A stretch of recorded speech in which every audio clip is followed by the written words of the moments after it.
Ադրբեջանի պաշտպանության նախարարության հաղորդագրությունը, թե իբր ապրիլի 10-ին ժամը 20:55-ի սահմաններում Հայաստանի զինված ուժերի ստորաբաժանումները կրակ են բացել սահմանագոտու հյուսիս-արևելյան հատվածում տեղակայված ադրբեջանական դիրքերի ուղղությամբ, չի համապատասխանում իրականությանը։ Այս մասին հայտնում են Հայաստանի պաշտպանության նախարարությունից եւ հիշեցնում, որ Հայաստանի Հանրապետության վարչապետի աշխատակազմն առաջարկել է հրադադարի ռեժիմի խախտման դեպքերի եւ կամ այդ մասին տեղեկությունների հետաքննության Հայաստան-Ադրբեջան համատեղ մեխանիզմ ստեղծել, ինչին մինչև օրս Ադրբեջանը չի արձագանքել։ Վարչապետի մամուլի քարտուղար Նազելի Բաղդասարյանը հերքել է մամուլում շրջանառվող լուրերը, թե մայիսի 9-ին Մոսկվայում եռակողմ հանդիպում է նախատեսված Հայաստանի վարչապետ Նիկոլ Փաշինյանի, Ռուսաստանի նախագահ Վլադիմիր Պուտինի եւ Ադրբեջանի նախագահ Իլհամ Ալիևի մասնակցությամբ։ Նիկոլ Փաշինյանը մարտի 14-ին Ռուսաստանի նախագահ Վլադիմիր Պուտինի հետ կայացած հեռախոսազրույցի ընթացքում հաստատել է, որ ընդունում է Ռուսաստանի նախագահի հրավերը եւ մասնակցելու է մայիսի 9-ին Մոսկվայում կայանալիք տոնակատարություններին։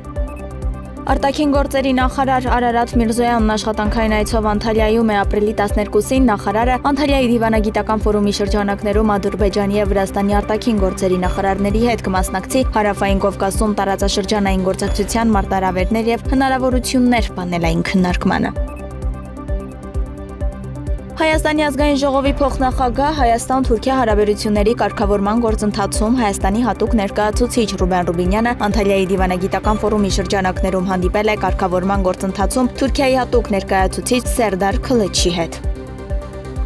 Հայաստանը եւ Իրանն ավարտել են երկօրյա համատեղ զորավարժությունները, այնտեղի ունեցել սահմանամերձ Նորդուզ շրջանում տարածաշրջանային կայունության ամրապնդման եւ ահաբեկչության դեմ պայքարի նպատակով։ Բոլոր ազգերի հետ բարեկամությունը եւ տարածաշրջանային ինքնիշխանության պաշտպանությունը մեր ռազմավարական դոկտրինի հիմնասյուներն են, ասել է Իրանի զինված ուժերի գլխավոր շտաբի ավագ ներկայացուցիչն, ընդգծելով բոլոր հարևան երկրների տարածքային ամբողջականությունը հարգելու Իրանի քաղաքականությունը։ Մեհերը նշում է, որ համատեղ զորավարժությունները տեղի են ունեցել տարածաշրջանային լարվածության աճի պայմաններում եւ դիտվում են որպես հստակ ուղերձ, որ Իրանը հաստատակամ է մնում խաղաղության եւ գործակցության իր հանձնառության մեջ, միաժամանակ պահպանելով իր ազգային անվտանգությունն ու ռազմավարական խորությունը։